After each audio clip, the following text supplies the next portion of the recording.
धनुरास त्यांच्यासाठी 2026 कसं असेल? धनु राशीसाठी हे वर्ष अगेन शनीची ढैया चालू असल्यामुळे परत नवीन काहीतरी शिकण्याची संधी आहे. संधी असल्यामुळे नवीन बिझनेस चालू होऊ शकतो. नवीन वाहन घेण्याचे सुद्धा चान्सेस आहेत. वाहन घर घेण्याचे सुद्धा चान्सेस आहेत धनुराशीला.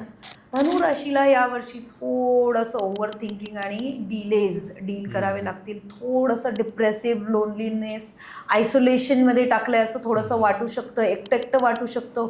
गोष्टी जशा घडायला पाहिजे तशा घडत नाहीत. कारण धनुराशीची लोक एक्झिक्युटर फार चांगले असतात. जसे आपण म्हणतो मेष राशीची लोक कुठलाही बिझनेस सुरू करायचे असेल तर ते इनिशिएटर असतात.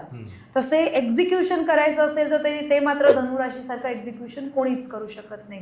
तर ह्या एक्झिक्युशनमध्ये धनुराशीचा थोडासा अट्टहास असा असतो की मी सांगतो ना तसंच ते त्या पद्धतीनेच झालं पाहिजे. आणि मग जेव्हा शनी महाराजांची ढैया चालू असते किंवा 7.5वी चालू असते तेव्हा हे थोड्याशा गोष्टी त्यांच्या मनासारख्या होत नाहीत. मग लगेच इमिजिएटली अशा लोकांना डिप्रेशन येतं. मग माय डिअर धनु, यावर्षी आपल्याला अगेन पेशन्स ठेवायचे आहेत.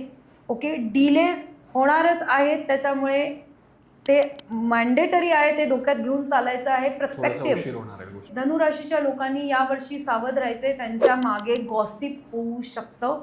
थोडक्यात बदनामीचे योग आहेत.